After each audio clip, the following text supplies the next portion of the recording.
In today's episode, we are going to hear 3 terrifying stories of unexplained creatures. Stories that are so deeply disturbing, I had a hard time getting through them myself. The first comes to us from Yellowstone in February of 2003.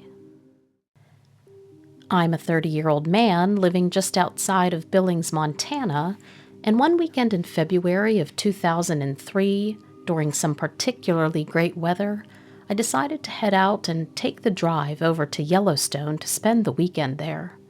I planned to stay in Gardner, Montana, just above the north entrance, and have that be my home base.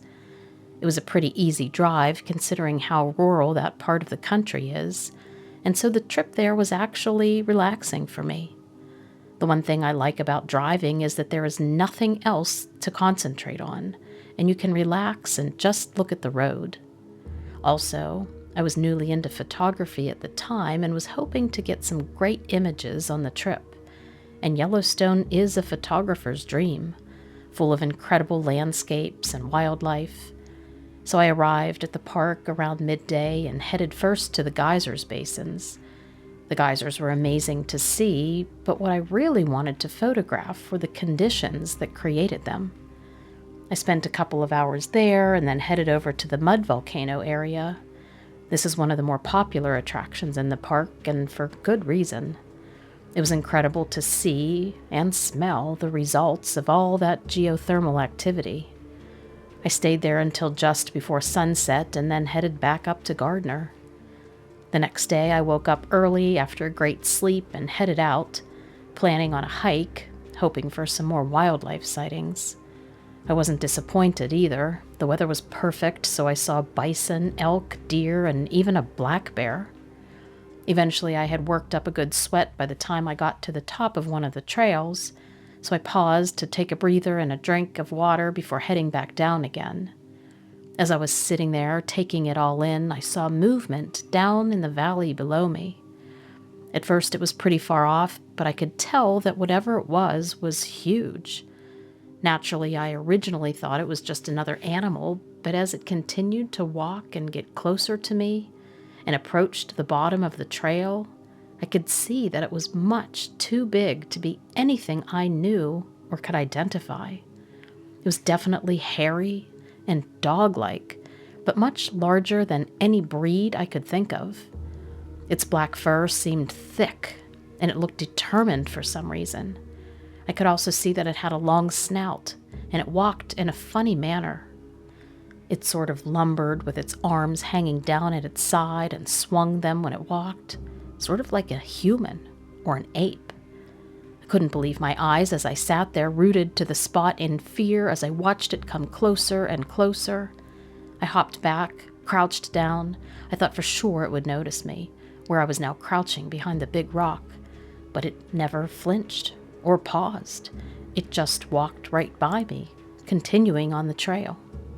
It was so close that I could honestly feel its hot breath on my skin as it passed, and the stench of it was so bad that I had to hold back from coughing. But it never touched me, looked at me, or even paused its gait. I still can't decide if it even knew I was there or not. I crouched there for what felt like forever before finally mustering up the courage to stand and move. I slowly backed away from the direction it went, all the while keeping an eye out and looking that way. I'm sure it will not surprise you that I was terrified that it would come back. Fortunately, it didn't. As soon as it was completely gone from my view, I bolted back down to the bottom of the trail and got myself near some other people. I decided to suck it up, though, and finish out my weekend. But I can tell you one thing for sure. I did stay close to other people the rest of my time there, and looked over my shoulder a lot. By the time the weekend was done and I was getting in my car and driving home, I think I was even more scared at that point. Like the experience had gotten even more intense once my adrenaline wore off and I could really think about it, especially sitting in the car with nothing else to distract me. In fact, when I got home, I couldn't stop shaking, and all I could think about was, what if that thing had decided to stop and kill me? What on earth could have caused it to just walk on by like that? I still don't know, but that hike has changed me forever. This story comes to us from August of 1995. When I was a teenager about 25 years ago, I was a counselor at a sleepaway camp in Massachusetts. I loved being a counselor back then, but of course I was also basically still a kid. So all of us teen counselors had a habit of sneaking off together at night.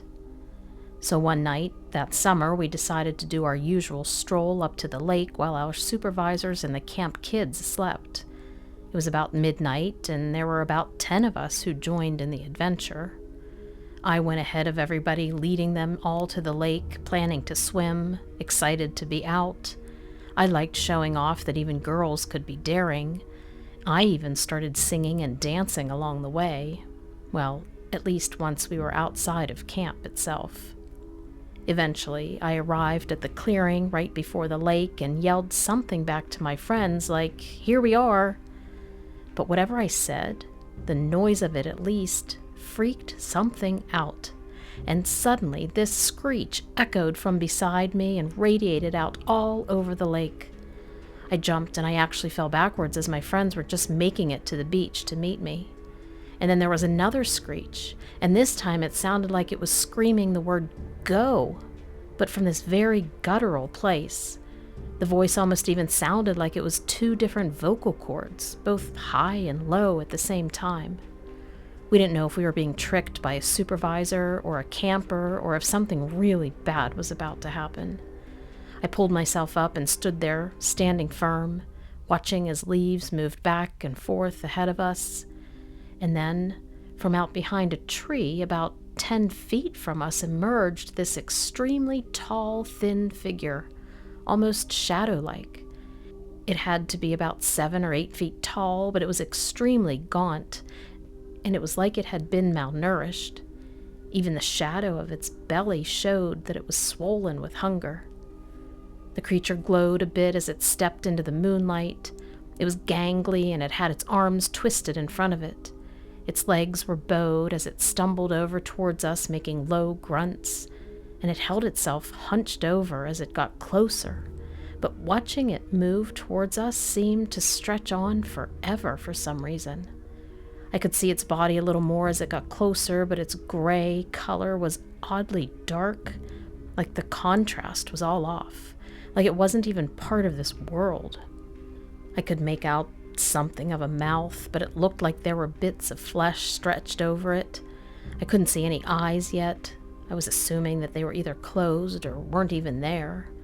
And then as I'm looking at this thing, I hear most of my friends screaming and running away behind me. When I started screaming for them to not leave me there alone, the thing got spooked again, and it screeched right in my face. The smell of death and rot came from its mouth. And then it stood up tall again and screamed into the air. There were other screams off in the distance, too, that sounded like they were replying to the creature standing in front of me. I could only assume that there were more of them out there, and that was not a good feeling. And then this thing looked back down at me, now with wide, furious eyes. I was startled again by the sheer rage and the fear that came from those eyes. It screeched one more time, and then it took off running across the lake. I basically watched as it walked on water to the far other side. I was the last one back to camp that night. I think it was because I was so terrified that I went into shock. I think that because I wandered back so slowly and I couldn't get myself in gear. No one else saw as much as I did, and they don't believe it was even real. Many of them think that that midnight trip had been learned about and that this was some kind of reverse prank on us to get us to start behaving. I know what I saw, and it was not someone playing around. Later that summer, after getting home, I went to the library and I looked up cryptids and paranormal creatures to try to see what it could have been, but nothing exactly matched. All these years, and it is still a mystery to me. I was jogging on a trail near where I was camping with my boyfriend. We had rented a small cabin outside the Great Smoky Mountains National Park for a weekend in the summer of 2019. Jogging was more my thing than his, and I was an early riser, so I left him sleeping and headed off. I was never really afraid because it was something I was used to. I had been jogging practically my whole life, and usually alone. This morning didn't start out any differently than any other, and I was ready to start my day. That morning I was running on a paved road that cut through the forest. It was early and the sun hadn't risen all the way, so the tree cover made it a little bit dark. I had my headphones in too, which I know was a stupid idea, so I wasn't really paying attention to my surroundings, just watching for any people or cars coming towards me. And that's when I noticed something in my peripheral vision. It kept up with my pace too, which was really weird and definitely made me uncomfortable. I immediately stopped jogging and watched as whatever it was continued to move past me. It wasn't an animal. It was something I couldn't really describe. It was there, but it also wasn't. I could see it, but when I focused on it, it disappeared.